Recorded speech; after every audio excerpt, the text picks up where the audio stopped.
नाज़रीन, सियासत करना हर जमात का हक है, लेकिन दहशत गर्दी की इजाज़त नहीं दी जा सकती। वज़ीर आला पंजाब मरीम नवाज ने वाज़ेह कर दिया। लाहौर में तकरीब से खिताब में कहा कि शर पसंद अब भी इंतशार और जलाओ घिराव में मसरूफ़ अमल है। एक सूबे को दूसरे के मुकाबले में खड़ा किया जा रहा है। मुखालिफिन की तवज्जो सिर्फ तनकीद और गालम गलोच पर है। हम खिदमत के लिए आए हैं, दिन रात काम कर रहे हैं। अगले 5 साल में 5 लाख घरों के लिए कर्ज देंगे।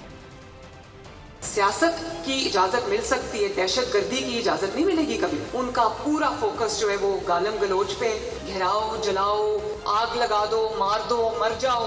लेकिन अभी भी कुछ लोग इंतशार फैलाने में मसरूफ़ हैं। अगर आप ये समझेंगे कि आप एक सूबे के मुकाबले में दूसरे सूबे को लाके खड़ा कर देंगे तो इंशाअल्लाह ताला हम पाकिस्तानी हैं, सूबे बाद में हम ये इंशाअल्लाह होने देंगे। अफसोस की बात है कि अपनी जिम्मेदारियां पहचानने के बजाय कि वो अपना जो फोकस है वो अपनी जिम्मेदारियों पे रखें, अपनी खिदमत में रखें, अपने सूबों के अवाम की खिदमत में रखें। हम यहाँ दिन रात मेहनत कर रहे हैं, काम कर रहे हैं, आपकी खिदमत करने की कोशिश कर रहे हैं। 5 लाख लोन्स देने का फैसला किया है, यानी कि अगले 5 साल में 5 लाख घर जो हैं वो बनेंगे।